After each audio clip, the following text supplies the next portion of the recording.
જય માં શીતળા જે મેસેજ ફોરવર્ડ થયેલો હતો અને એમાં મારા તરફથી માં શીતળાના મંદિરની જે કેમ લેટ થઈ રહ્યું છે એની માગણી હતી।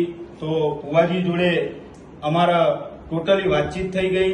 એમાં જે કોઈ પણ પ્રશ્ન હતા એની વિગતવાર ચર્ચા થઈ ગઈ અને સાંથલ ગામના વિકાસની પણ વાત થઈ ગઈ અને ટોટલી રીતે થઈ ગઈ। પણ જો કદાચ એ મેસેજથી ભુવાજીનું દિલ દુભાયું હોય તો હું ફ્રેન્ડલી સોરી માંગુ છું અને સાંથલ ગામના વિકાસની અંદર કે જે પણ કોઈ કાર્ય હશે એમાં સાથ અને સહકાર આપી અને વિકાસના કાર્ય કરીશું અને ગામની ઉન્નતિ અને જન્નતિ બે વિચારીશું અને એવી રીતે બંને મળી અને ગામનો સહકાર લઈ અને મા શીતળાનું મંદિર પૂર્ણ કરશું એવું હું ભુવાજીના સાથ સહકારનો વચન આપું છું।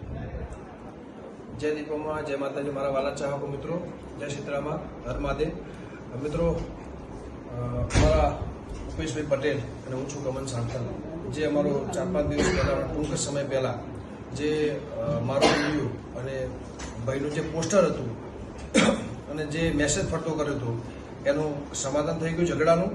એટલે કોઈને હવે આગળ ફોરવર્ડ કરવો નહીં, કોઈ ઇસ્યુ કરવો નહીં અને આખા ગામ વતીથી અને આખા ગામની લાગણી પ્રેમ અને ભાવથી અને આખા ગામની સંમતિ ભેગા થઈને આગેવાનોનું માન મર્યાદા રાખીને અમે આ ઝઘડાનું સમાધાન કરીએ છીએ। જય શીતળામાં જય દીપામાં મારા વાલા ચોકો મિત્રો અને આનો ખોટો કોઈ ઇસ્યુ કરવો નહીં અને આગળ કોઈને મેસેજ ફોરવર્ડ કરવો નહીં। સોરી, જય માતાજી જય દીપા।